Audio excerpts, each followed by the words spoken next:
Hey there, welcome to Takeaway with Sam Oches, a podcast from Nation's Restaurant News. I am Sam Oches, editor-in-chief here at NRN, and this is the show where I give you an all-access pass to the restaurant industry's most influential decision makers. This week I'm talking with Daniella Senior, the founder and CEO of Colada Shop, a fast casual brand based in Washington, D.C. that's rooted in coffee, cocktails, and Cuba. That's right, this Latin-inspired, soon-to-be 6-unit all-day cafe offers a little something for everybody, whether that's a quick coffee on the go, a relaxed place to work, a delicious meal with a coworker, or a nightcap with a friend. Daniella joined the podcast to talk about the lessons she learned while working with industry icons Eric Ripert and Jose Andres, and how she's providing a high-quality, impactful experience for both her guests and for her employees. In this conversation, you will learn more about why your brand is not really for you, but for your customers, why a versatile concept can make the most of the space it occupies, and why the more day parts you serve, the more potential employees you have access to. Jumping now into my conversation with Colada Shop founder Daniella Senior. Also, don't forget to stick around after the interview as I will share my 8 takeaways from this discussion, actionable insights that you can take with you on the go.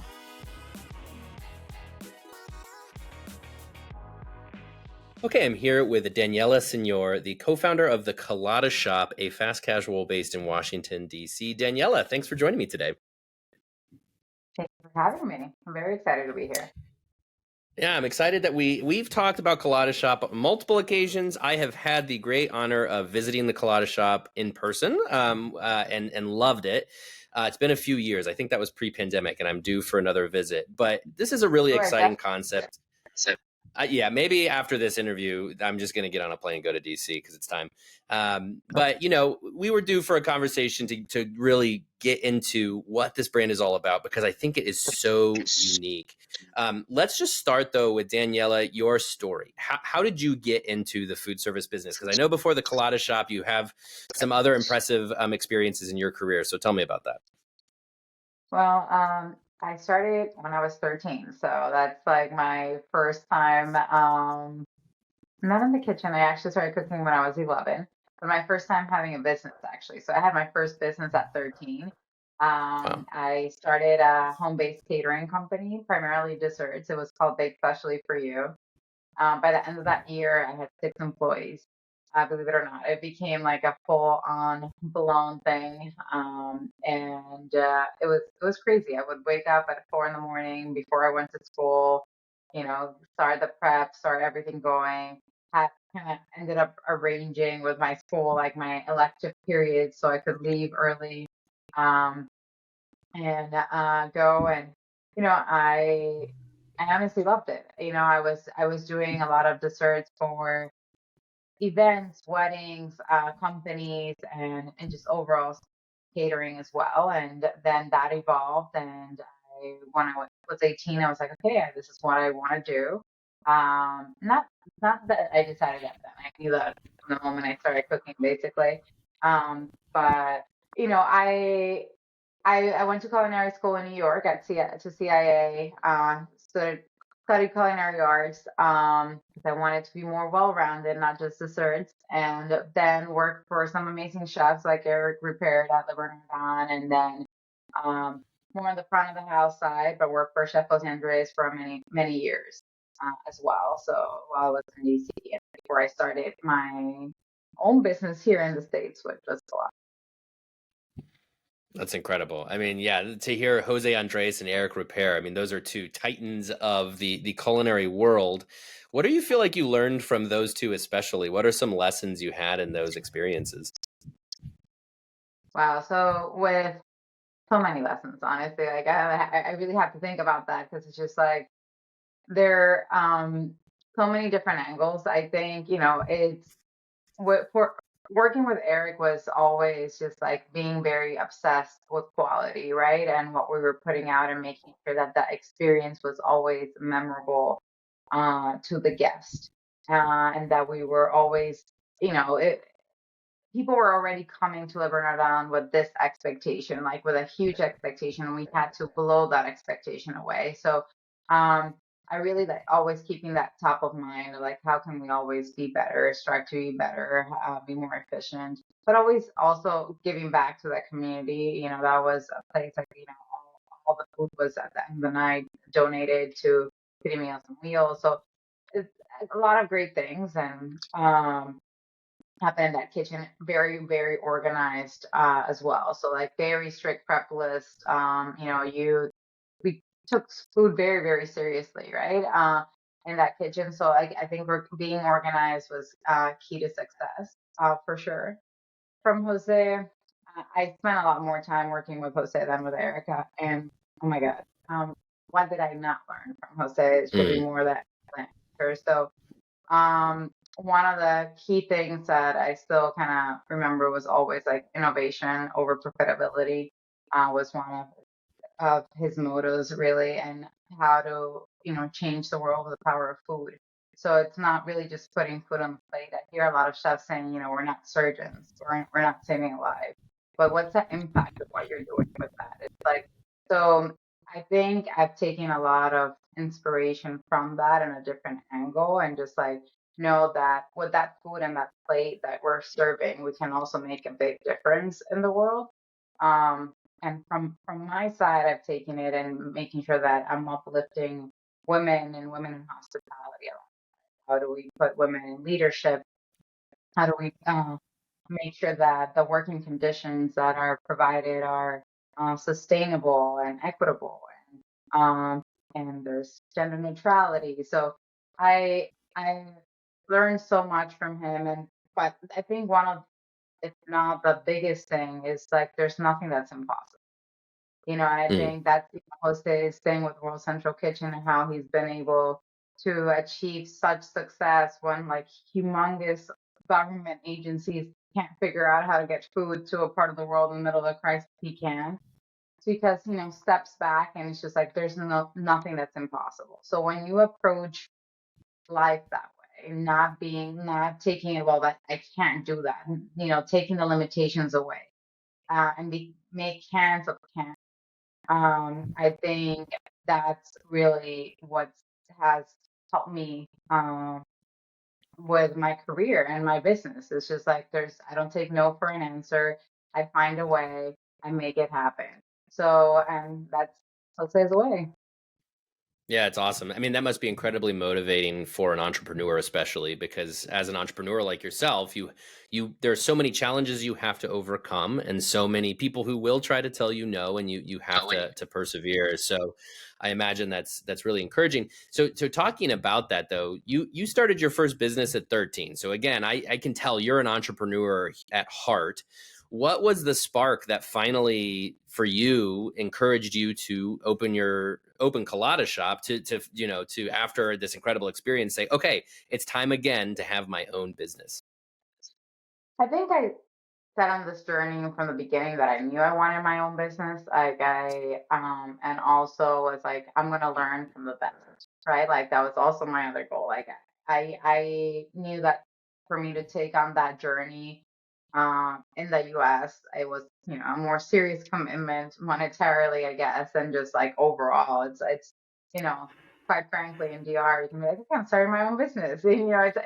Especially at that time, it was a little bit more flex, right? There's not as many laws and regulations telling you what you can and can't do. I wanted to learn from the best, and it was quite challenging getting a job, believe it or not. Actually, at the time, it was like thousands of applications that they would receive from people all over the world that want to cook at your restaurant, right? Like they were constantly number one restaurant New York Times, and then even then at a different role, but managing Jose's restaurants. So I I wanted to make sure that I learned from the best, and then at different roles in different areas. And I pretty much worked every role and every position and learned as much as I could from the different operations. And I had other jobs in between. Those two are my highlights. But I never saw jobs as jobs. I saw them as part of my school, basically. It's just Hmm. like I'm here. My ultimate goal is to own my own business, and I'm gonna make sure that I'm actually doing my boss's job. So that's what I would do. I would be like, oh, teach, like, what are you doing there? Like, I'll take care of that for you. They were thrilled, right? I was like, oh, you're Right. taking that off my plate. And quite frankly, I ended up hiring someone that was once upon time my boss, right? It's just afterwards, after, starting the business, but it's just like, it's learning what they were doing, taking that it's self initiative of being like, I want to learn what you're doing. Yes, you're not paying me for it, but I guess we pay for school, right? So it's kind of Yeah. like, for me, I saw it as learning opportunities, and that allowed me to go get ahead, not just like, this is what you're supposed to do. This is what your role is. It's just like, I was always asking questions. I get bored very easily. I'm always moving around and I want to be engaged. So like monotonous things like drive me crazy. So again, always learning, asking questions. And when I felt that I really had a good understanding of all the pieces, because for me, I always said, like, how am I going to manage something I don't understand? So yeah, so I had the Mm. back of the house, like kitchen experience, and then I transitioned to the front, but it's like, the bar experience. And, but it just like, I really wanted to see how the whole ecosystem moved together. And when I felt like I had those pieces and had experience in managing all of them, then I was like, okay, it's initially, I started consulting uh, in the U.S., like bringing brands from outside of the United States into the United States from a beverage standpoint. And I was traveling. And while I was traveling, I had to work at cafes because they were convenient, right? And then I saw really a hole. I wanted a place that could transition through the day, that did not force me to leave, because I felt like I was going to these coffee shops and cafes, and I would have a cup of coffee, maybe two, then maybe a muffin or something, and I'm like, okay, that's it. Like, there's nothing else for me to like really do here. I can't. I want to keep spending money. I really don't have the product to continue spending money. I also felt like a lot of them lacked identity, right? Like it was Mm. in different parts of the U.S. and I'm like, I don't even know where I am, right? Like the products, the place itself was very much beige, right? Like it was just like, I could Yeah. be anywhere. Um, it's and I really wanted to bring part of home back here, and that started with the coffee side of things, primarily because coffee culture in Latin America is very much of like the time that you actually slow down. And to me Mm. was interesting because coffee was viewed very differently here. It was actually like, speed up my coffee with my name. I'm taking it, I'm running right with it, which is fine. But I wanted to provide, if you wanted to, a place to actually slow down for a second. A very vibrant place, lots of colors, lots of flavors, lots of music. And that was like, oh, I feel like I'm on vacation. Like, let me provide you that space. And with that, a space that you can make your home. Basically, you're there in the morning, you have your cup of coffee. You're there, and at midday, you're having a cubano. You're at 5 p.m. and you're having a pina colada. It's like, it really, you can make it whatever you want to make it at different times of the day, and people can come in and go as they please and enjoy the space, and with different people for different reasons. So yeah, it's a welcoming piece to my home basically, and I really just love sharing part of that culture and with the vibrancy of it.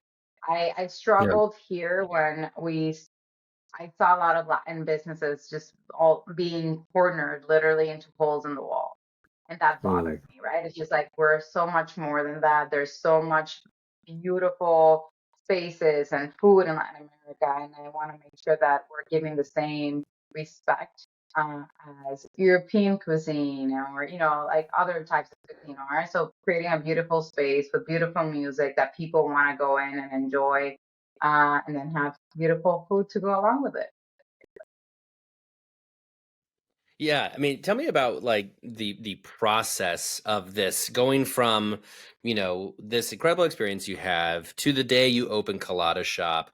How long was that process? And tell me a little bit about developing the brand because everything you just explained. I mean, this is this all day cafe, as you explained, with this Cuban Latin flavor. And it's very unique. Like I said at the outset, even the service model is kind of distinct. I mean, I think fast casual, safe to say, but all of these things, I imagine these things were didn't just pop in your head one day and you're like, this is what I got to do. This must have been marinating. So explain sort of the process of going from ideation to opening.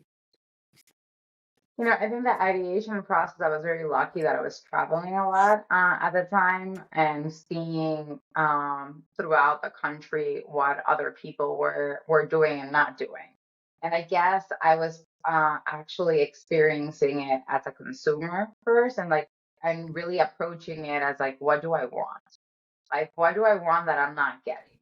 Right. And then also, from a business standpoint, understanding like how to frame it in a way that something that's, I hate the term exotic, but for most people, like, that are not familiar with the cuisine, the food, how can we make it a viable business, right? To me, that was important, right?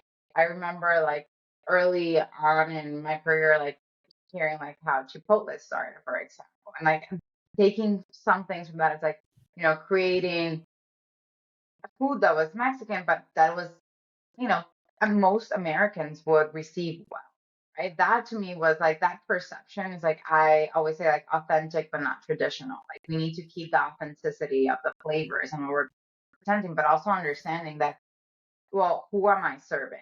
I did not we didn't create the brand for just Cubans or Latin people. We want everyone to experience it, and actually with making it comfortable for people to experience it is also changing that dynamic that again was bothering. So I think approaching it from a consumer standpoint first of just like, hey, like how am I creating a space? I know all day cafes are, I would say, kind of like a little bit of the rage right now. But when we Mhm. started, there wasn't that many, right? Or many at all. Right? So it's the ability from the get go for us to incorporate the alcohol piece, the food piece, and the coffee piece in one was important to me because I was also looking at it from a business I'm like, rent's getting pretty expensive, right? How being closed part of the day didn't make sense to me. I'm like, how can we just use what we have and use it for as long as possible to generate more revenue, share with more people, but also service simultaneously that need that I had when I was like traveling, trying to work, I guess, out of spaces because since I was consulting and traveling, I didn't really have an office all the um, obviously, fast forward now, a lot of people work remote and work out of cafes and work out of places, but that wasn't necessarily the norm at the time. So, but it was mine. So yeah, so I think that was part of the process. I wanted to make sure that I was again representing my culture, bringing the things that I liked forward, the flavors, the colors, the food, yeah, and just highlighting them in different ways. Well, again, but always making sure that we kept that authenticity piece in mind. So like everything that's on our menu has a story, either from an ingredient or historically why it's there and not only on our menu actually like our floors like they might be a modern print but it's like cement tile that goes back to the 20s in Cuba like everything in the space how we like to see it and imagine it's like how would Cuba be today if it actually had not had a revolution and not get sucked and pay respect to that and Mhm. then take the lessons learned from great culinary minds and put that together in a package. The communication of all of this to your customer, because that's so fascinating to me, and I love that authenticity and the story as you're explaining of everything happening at Colada Shop. I'm wondering about how you communicate that to the customer, if at all, and I guess really kind of tying that back to the sort of concept of this, that all day cafe, because, there are in a lot of parts of the country and a lot of consumers more interest in make this as simple as possible for me. I need one product from you and I'm going to do it at one part of the day. That's on one side over here. But of course, what you're doing is a lot different than that. So I guess to put this more succinctly in a question, which is, what do you want Colada Shop to represent to the consumer? How do you communicate that to the consumer? How do you hope they, take this concept in, and what do you hope they kind of understand, I guess, about the concept? I know this might sound simplistic, but I really want it to feel like an extension of their home, Mm, and that might, be a hard thing to grasp in a way, but there's very few places that you can walk in basically at any point of the day for it's like, okay, let me I'm feeling a coffee, I'm feeling a cocktail, I'm feeling, a juice, like I want food. So it's really I want for them to know that we're there for them for whatever they need at that, right? hmm Again, within our parameters, of course.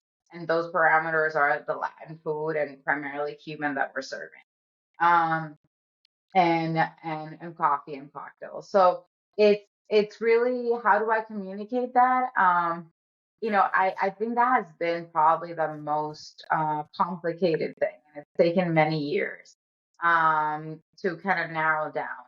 Because like you said, like most people are like, okay, I'm marketing a salad, or I'm marketing a sandwich, or I'm marketing. It's like, how do you market all of it at once, right? How do we Yeah. make you know highlight the coffee while highlighting the cocktails when they're kind of like opposite to each other. But what we've learned is that really we have the same customer that visits us through the day, while we also have very different customers at the same time. We'll have people that just visit us for coffee, while others just visit us for cocktails.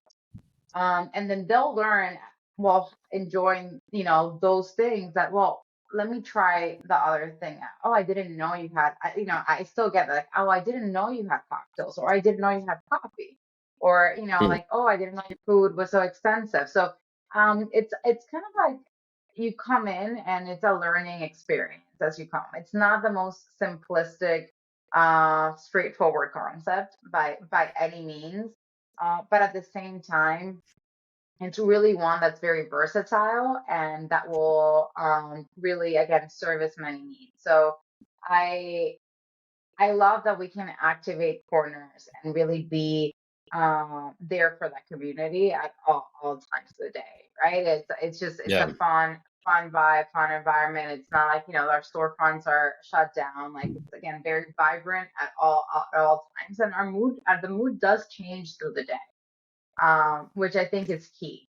I get asked a hmm ton, like, how do you do the alcohol piece? Like, because most of the all day cafes haven't really been able to kind of crack that part. And I'm like, for us, it has always been an integral part of the concept. It was very much by the name itself, yes, like the colada is a Cuban coffee, but it's also interpreted as pina colada. And that was, like when we really thought about the name and debated it, it's just like, well, I love the fact that it's both because we are both, right? We hmm are representing both. We are giving people the delicious drinks. It doesn't matter the time of the day, along with that delicious food to follow. So it's a I don't know. I don't know if I have a straight answer for you, but it's really about connecting with that community and letting them come in, see what we have, and then it becomes a learning like journey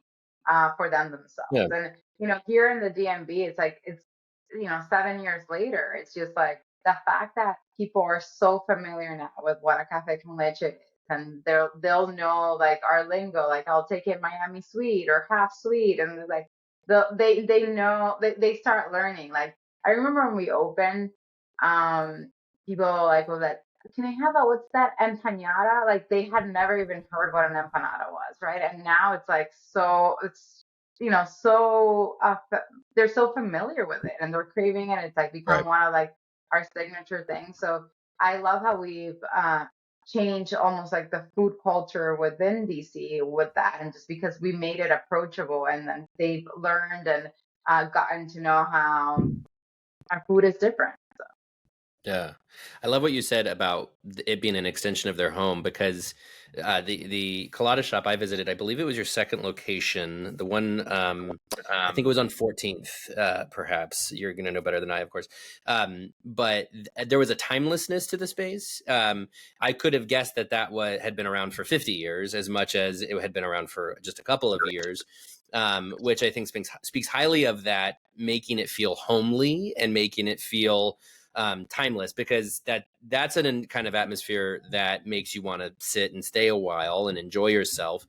But to that end, I'm curious, at what point did you know that this would be multi-unit, and how do you open more locations while maintaining everything that you were just explaining?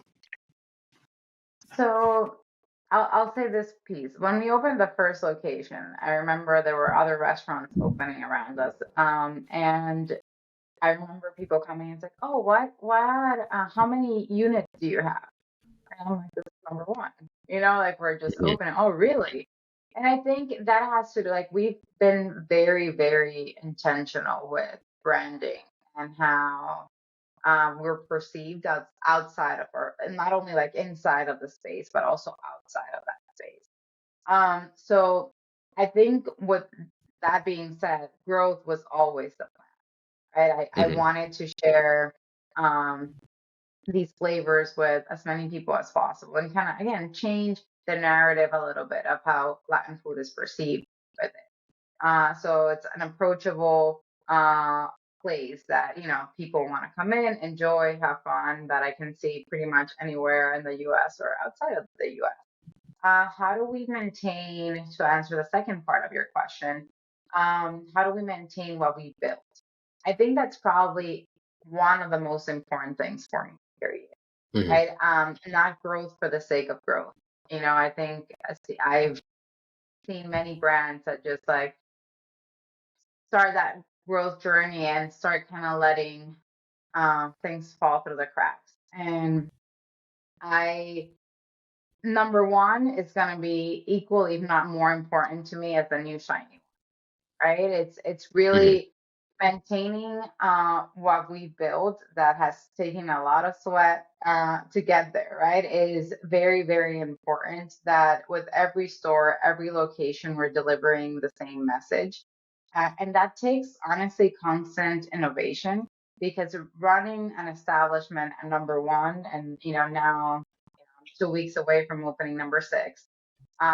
So it's a very different thing. We can't manage the same, we can't have the same systems, the relationships that we have, even with our team members is different. Like, so it's, those systems have to be constantly reevaluated, introducing technology, making sure that the message keeps constant, and making sure that, that we are taking the time to pause and perfect as during the growth process, not just Mhm. focusing on the new locations, but it's like, okay, how did this new location actually affect operations overall, right? Like, are we making sure that our teams are getting the same support throughout, that the quality is maintained, that we have consistency?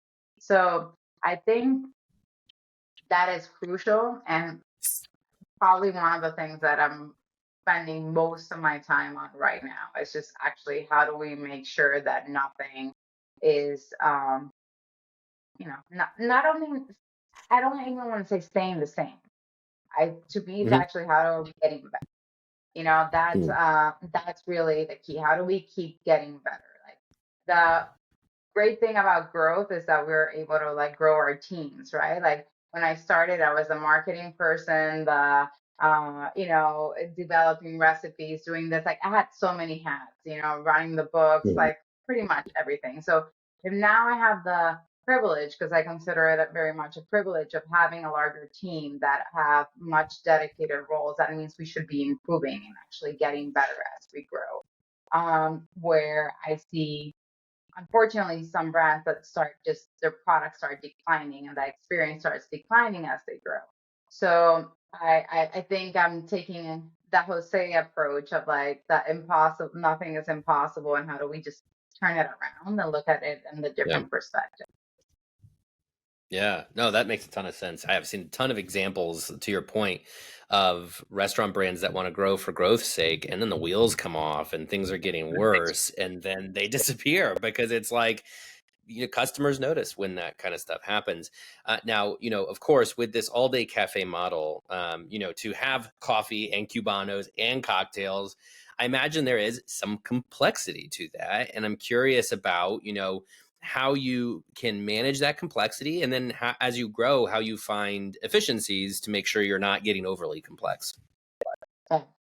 So honestly, it's taken a lot of time. I remember when we first trained for our first store, it was like a nightmare. It really was, right? We were scheduled to open, like train for a week, and they're like, no, we need another week. Like they're not ready because there was so much information, right? It was they were doing all the things and we were teaching everyone all the things. So that, Hmm. it's taken time and experience and a lot of trial and error to kind of narrow down how to very much in the midst of a lot, simplify into segments where it feels like an escalation of learning. And like even from the store openings themselves, um, the final model or when things are rolling and outside of that opening period, all of our team members in the front know how to do everything. They're all baristas, they're all cashiers, they're all food runners, they're all bartenders. But that's not how we approach it from the get go, right? Like when, Hmm. it's like when we are opening a store, it's like we segment. And it's like, okay, this is your area of focus, and you kind of have to master that area before you're moving on to the next. And then it becomes, like people get a lot more comfortable. There's a lot of cross training that happens. Um, how, getting, not getting overly complex. I think having an all day menu that doesn't change has been also a way to keep it actually more simplified. At one point, we kind of shifted our menus like, oh, well, this is, you can get breakfast until this time. And then, this part of the menu is the rest of the menu is available all day. Actually, like making things so we have consistent training and everyone knows what's happening, and actually like the movement of the product is consistent. Having it available all day that actually resulted for us in something easier to execute rather than changing the menu midday.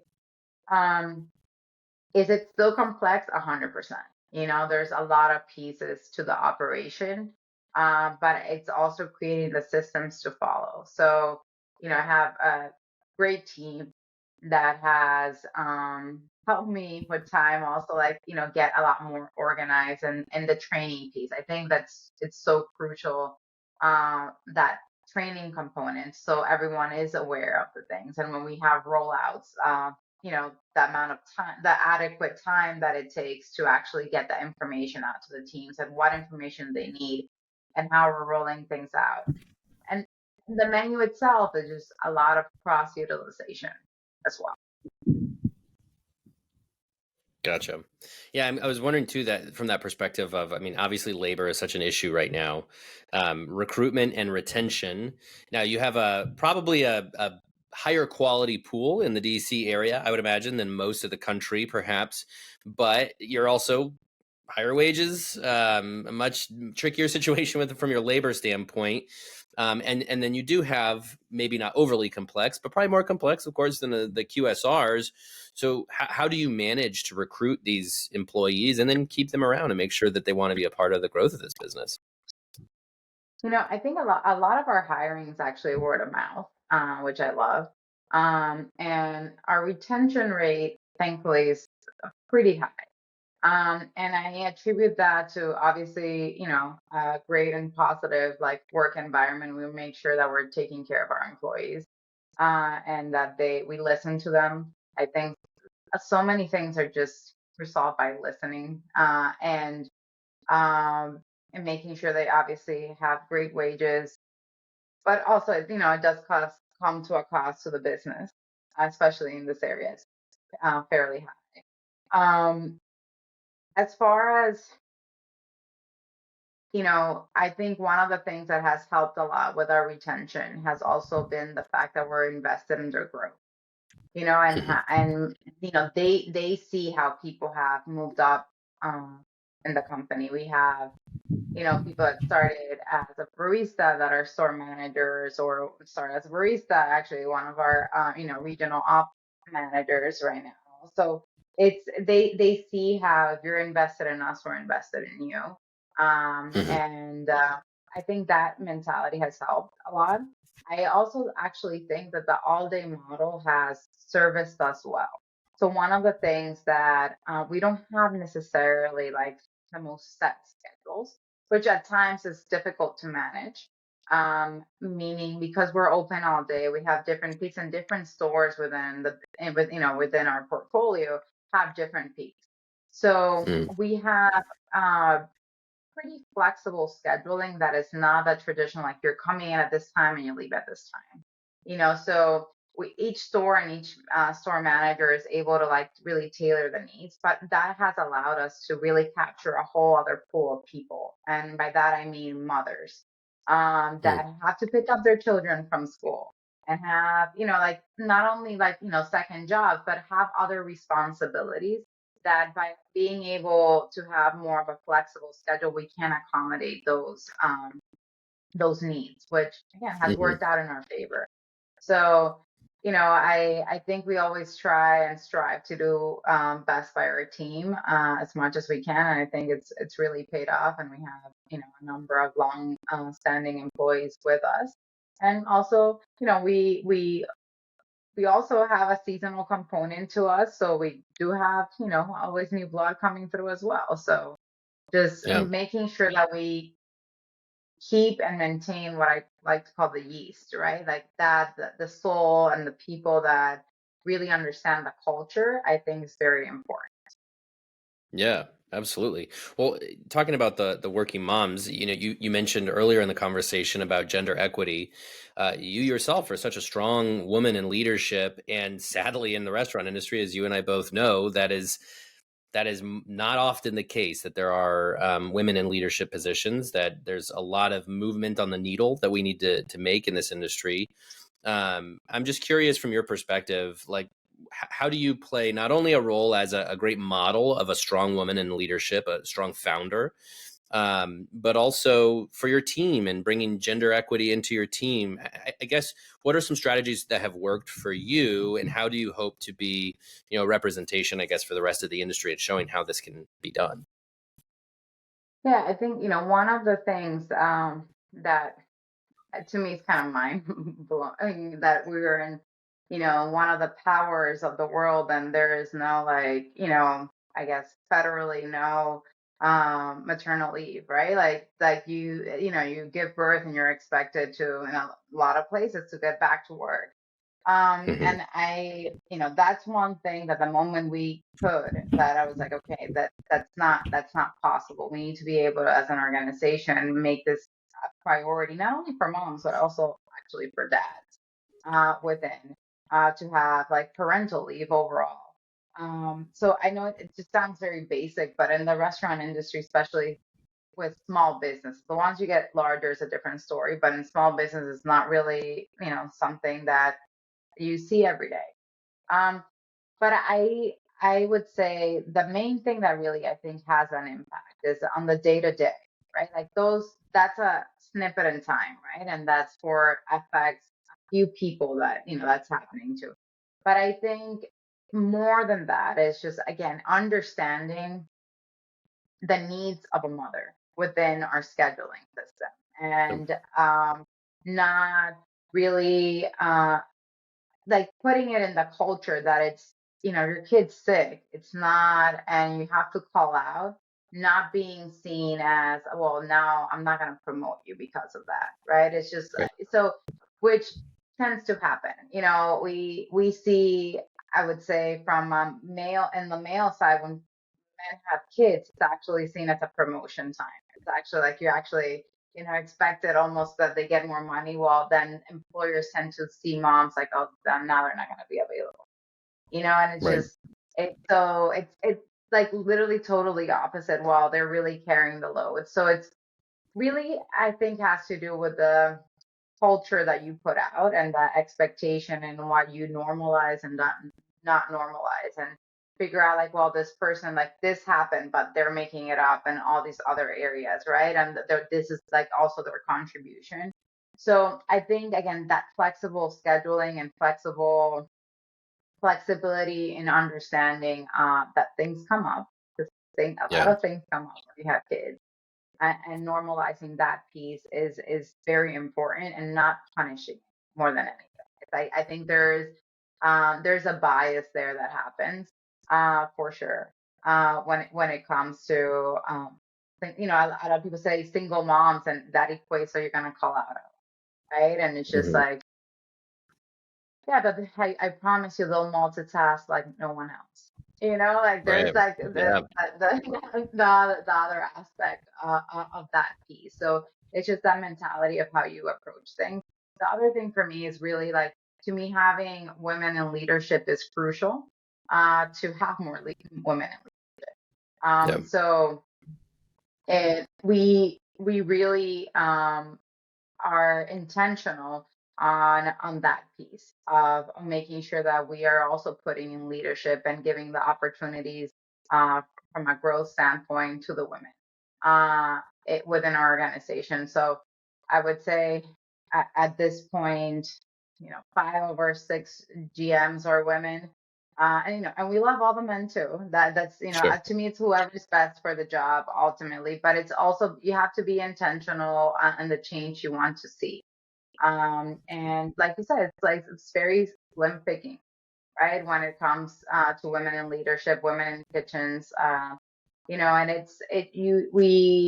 and that also has to do with a mentality that women never think that they're fully ready, which Mm. is not the case. I always, love to communicate the message that typically when women are like 80% there, they think they're 80% there, they're more like 120. Well, men approach it like, I got 50 and I'll figure the rest out. And that's something that we need to learn. And I think we'll approach it that way as well. So, Yeah. um, yeah, it's a culture that you set. It's like the things that you preach, the things that are important, and the change you want to see. So it's like, I say it. I say it to the women and to the men in America. I want to see more women in leadership, right? It's important to me. It's important to me that there's more women in the kitchen. I'm like, how are women, literally the matriarchs and the in our homes, like really mostly doing the cooking. When you think of food and growing up, it's the grandmas usually. Very few people are saying my granddad cooked. Like, it was like, it's your grandma, right? But how is that Hmm. not transitioning into the restaurant? Like, how have we not been able to sustainably build an environment that actually allows for that to happen? And a lot of Yeah. that has to do with having kids. That Hmm. piece, it's like, that creates an interruption. And I saw a huge disparity with that, especially during COVID. We had over 2 million women exit the workforce Hmm. simply because they did not have childcare, right? Like, it's something very basic. Like, how can we provide and shift policy, and but ultimately also within our businesses create an environment that we allow, um, and foster women to be able to be successful. And then Yeah. there's other, like, it might not look the same way, but there's ways around that. Yeah, it's such a multifaceted issue, but one point that you're making that I really appreciate is, we make a big deal about a very bad problem of women in leadership positions in the restaurant industry. I think the number is somewhere between 10 and 15% of restaurant companies have a female leader. And clearly that's an issue. But the point that you're making that I appreciate is, one of the reasons for that is that there were so many steps, so many rungs along the career ladder, at which point they got essentially pushed off the ladder because there were so many reasons that they couldn't continue on with their career, often to do with childcare. I experienced it myself. My wife, we're about to have our third kid, and she has to face do you continue the career or do you do the stay-at-home mom? And there are pretty drastic implications and consequences for each decision. And there's a lot of what I appreciate what you said too about intentionality. There's a lot of intentionality here that the restaurant industry has to have in order to fix the problem. Yeah, it does. And, it's the industry. And quite frankly, I also feel like a lot of government support simultaneously. It's just, Totally. everyone loves to have food at the table and enjoy. But, the reality is that, we in the restaurant industry don't work normal hours. And if you don't have normal childcare to support that, you know what I mean? Like, then the options become very limited.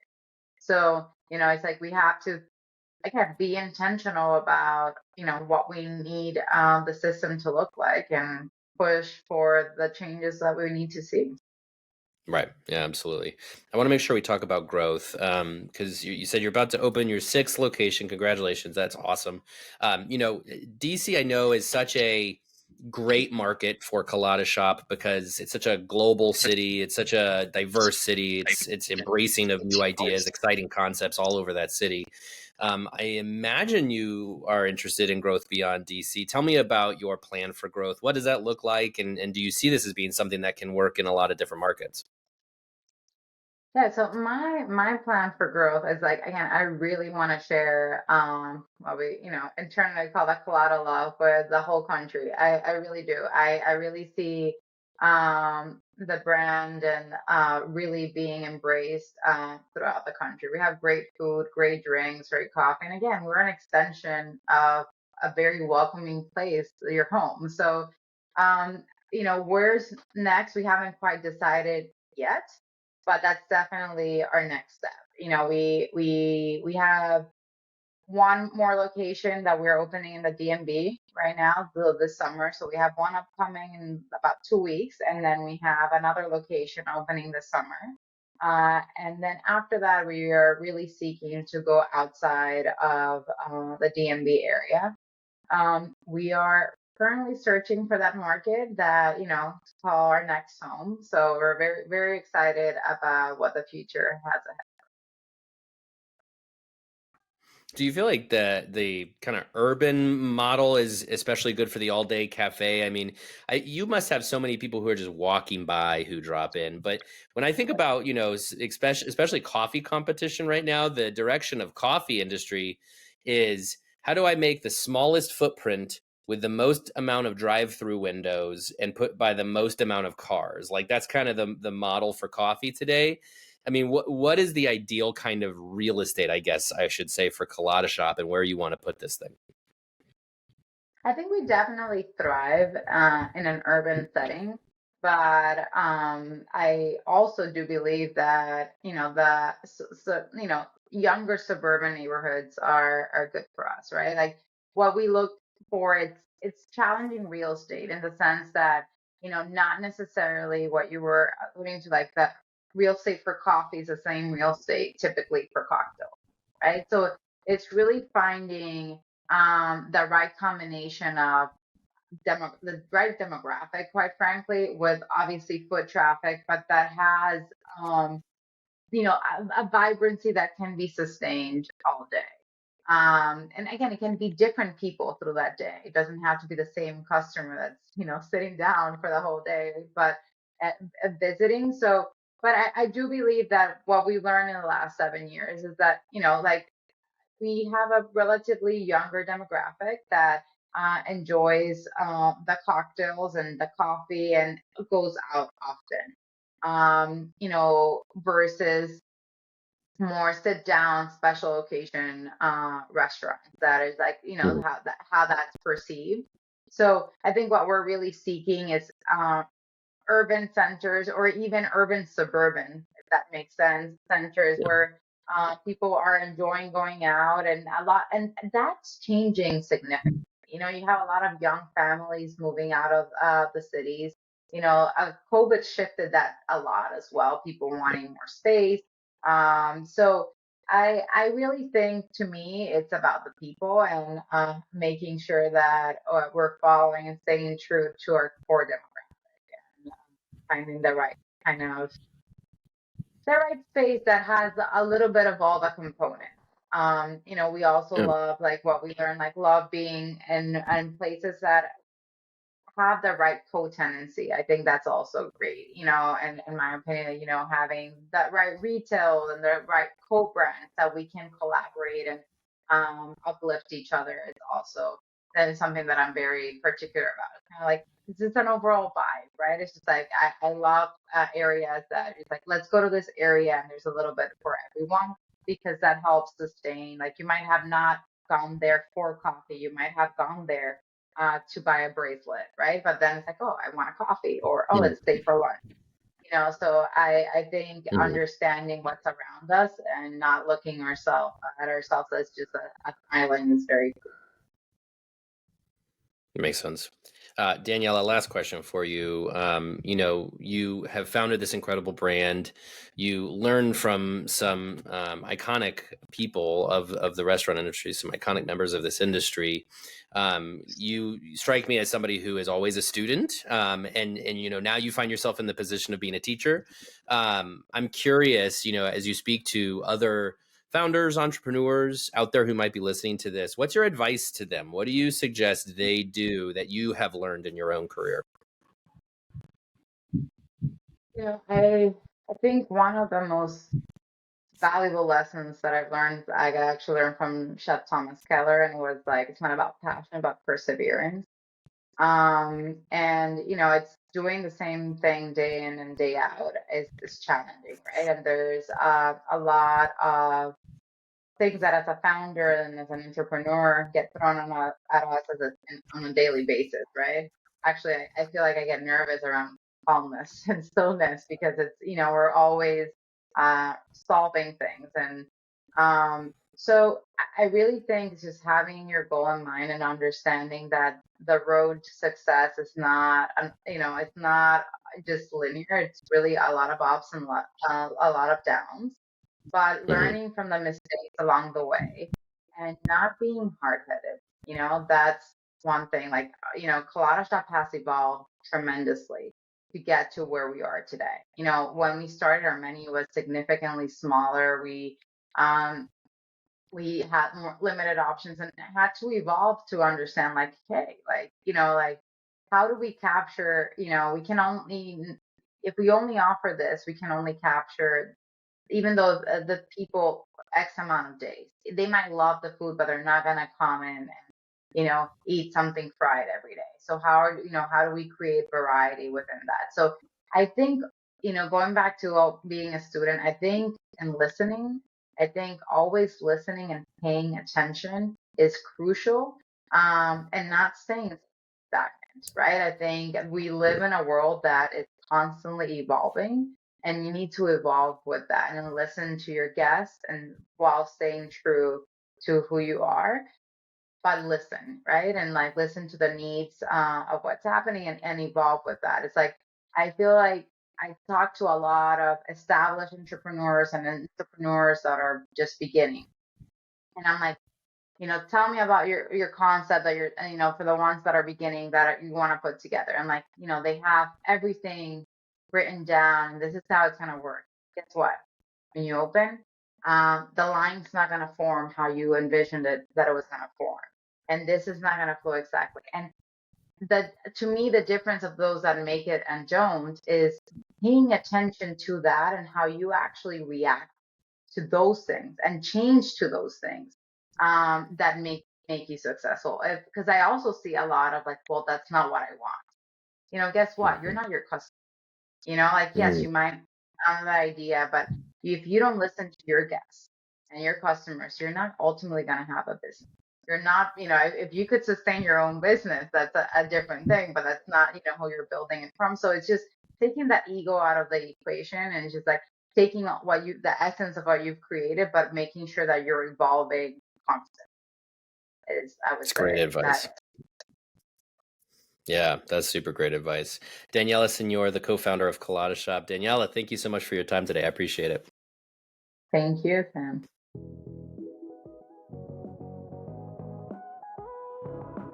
That was my interview with Colada Shop founder Daniella Senior. So, what should you learn from this interview? Here are my 8 takeaways. My first takeaway is you should not miss an opportunity to learn from the best.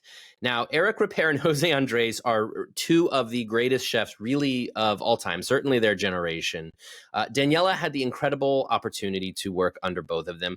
That's not always going to be available to everybody. You might not be able to work with folks like that. But I think what's important is Daniella explained she's been working since she was 13. She opened her first business when she was 13 and has been hustling ever since. And she's clearly been a student all along, seeking out the best to work for. And all along, she has picked up incredible lessons. Whenever you have an opportunity to be a student, to learn under some of the best in the business, you should take that opportunity, because as you pull those lessons, you will take them with you into whatever comes next. And that may include opening your own business.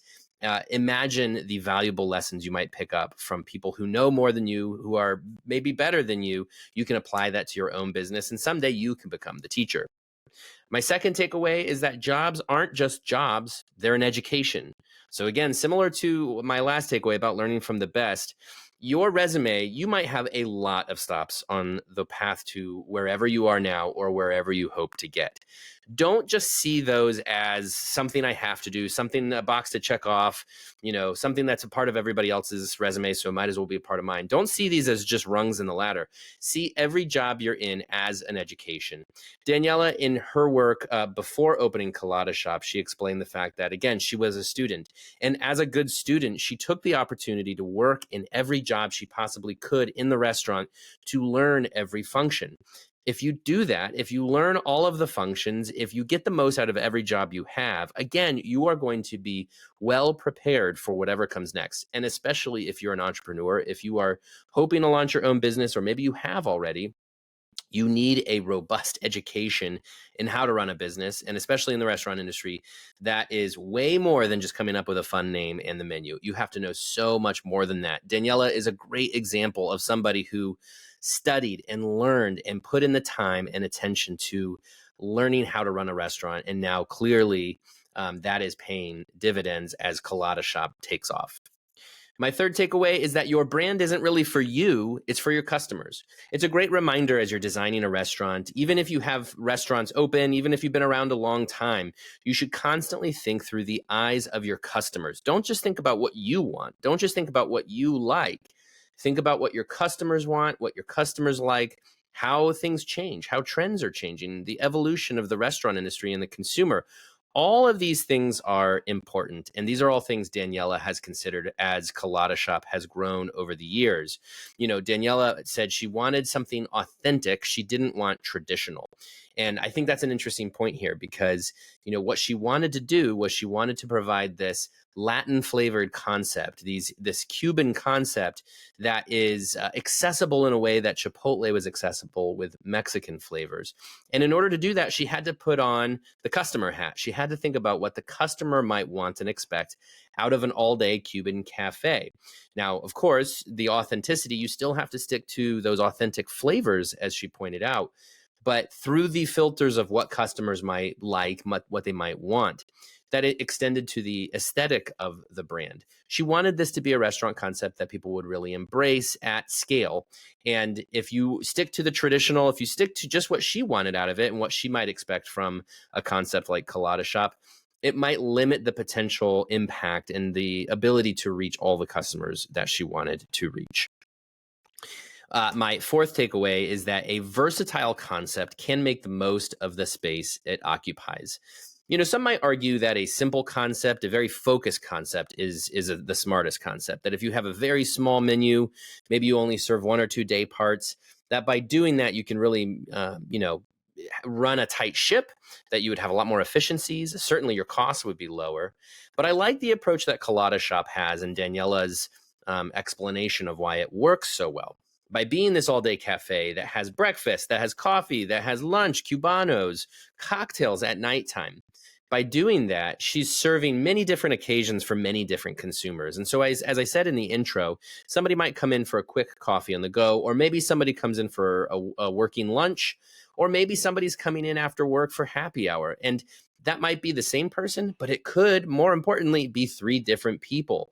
The more versatility you have, the more potential consumers obviously you're going to bring in. And to the point of this takeaway is that, if you have the real estate, certainly in Washington D.C., your real estate costs are going to be pretty high. Get the most out of it by serving more day parts than the traditional restaurant.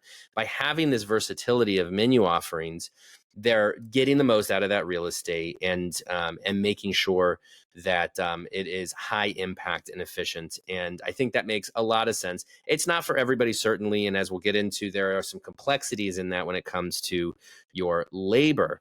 But Daniella is really convinced that this model is smart. And like I said, it really does help them as they look for new real estate, really helps them know that they're going to get the most out of that real estate that they possibly can. My fifth takeaway is that you should aim for improvement with every store opening. This is a really important point. Look, in my position in 15 years of watching this industry, I've seen a lot of chains grow fast. They want to grow fast because they want to own a category, or they want to own a market, or they want as much attention as they possibly can. But the byproduct of growing fast often tends to be that quality starts to slip. The consistency starts to slip. And I thought Daniella made this very interesting point. Colada Shop is about to open their 6th location. And she made this point that all along the way, they've learned and they've grown, and they have tried to improve with every store opening. You should try to do the same, no matter the pace of growth you're going at. As your system grows, don't just put that thing on autopilot and expect the consistency to continue. Try to learn and evolve and grow with every store opening, because the more you do that, first off, the more you're going to be able to serve that new community you're entering with the new location, but the more the entire system really stands to benefit, because you are getting it better and better as you go. My 6th takeaway is that the more day parts you serve, the more potential employees you have access to. This is, again, an all-day cafe at Colada Shop. And Daniella is especially committed to employees such as women, such as working mothers. And she pointed out that, because they have so much flexibility in the hours you can work, because they're open, so long and serve so many different day parts, it becomes an opportunity, for example, for working mothers or anybody who needs to pick up a second job. There are those hours available because there are so many hours available. That is, as labor continues to be a real problem in the restaurant industry, as restaurants continue to fight for solid, high quality employees, you might not want to tack on 2 or 3 more hours onto your operating hours every day, but you should consider the flexibility of the hours you're offering. Daniella admits this can be complex, because with so many hours, with so much flexibility, they're always trying to kind of, put this puzzle together. But she says it does have that added benefit of appealing to a broader pool of workers because of that ability to be flexible. I don't know what that looks like for your business. Again, you might not want to open longer or have more hours, but I think there might be a lesson here in our flexibility and how you're able to stay flexible with the hours you provide to access those workers. And as I'll talk about here in a second, especially when it comes to mothers and women in the workforce, that flexibility with the hours is crucial to being an opportunity for them to having a job that they can stick with. My 7th takeaway is that you must be intentional in making the change you want to see. Now, Daniella is such a strong woman in a leadership position. She's a founder. Sadly, as we all know, this is rare for the restaurant industry, that founders, owners, and especially executives in the restaurant industry, the numbers are pretty abysmal of women in leadership positions. This is a multifaceted issue, and we talked about it in the conversation. But of course, one of the cruxes of this issue is the fact that women are often forced with these difficult decisions. If they're raising a family, having kids, if they're running their household, whatever it might be, they're often pushed off the ladder on their way in their career advancement because they just can't make it work. Too many businesses in this country are not accommodating to women in the workforce and not able to help them with flexibility and help them with, if their kid is sick, they're okay that you can get the shift off. Or if you have to take off from work, go pick up your kids at school, or even just having parental leave when you have a baby. the restaurant industry, the country at large, but the restaurant industry especially has a lot of work left to do in this regards. And if we want to be the change we want to see in having more women in leadership positions in the restaurant industry, then we have to be intentional about saying, we're going to offer flexibility for working moms. We're going to allow them parental leave. We're going to allow them to take time off to pick up their kids from school and take a day off if their kid is sick. This is a collective effort. And again, there's intentionality that has to happen here. I probably don't have to tell you the numbers, but I will tell you that the number of women executives in the restaurant industry at the top of the chief executive role or senior leadership positions, somewhere between like 10 and 15%. Again, it's abysmal. We need to do more work in this regard, and you have to be intentional about making change in order to move the needle. Daniella, I love the work she's doing. She said 5 of her 6 GMs are women. She's being more intentional about putting women in leadership positions. She's offering that flexibility I was talking about and making sure that on that ladder, on that the journey of career advancement, that women are offered as many opportunities as men are so that they can be offered that those positions of leadership, much like men are. My 8th and final takeaway is that succeeding in restaurants is a matter of perseverance, not passion. This was such a great line. She said she learned this from Thomas Keller, who, of course, is another icon in this industry. And I love what she said. She said, on your journey as an entrepreneur, as a business owner, as a restaurateur, you are faced with challenges almost every day. You can be incredibly passionate about your brand and your business, but that's not going to help you overcome those challenges. Perseverance will. You must have perseverance in this industry to tackle every challenge head on and to be able to succeed in the face of those challenges. Passion is great, but remember, you must persevere. Those are all my takeaways for today. I hope you enjoyed this episode. Please remember to subscribe to Takeaway wherever you listen to podcasts and leave your feedback. You can also email me at sam.oches@informa.com. Thanks again, and talk to you next week.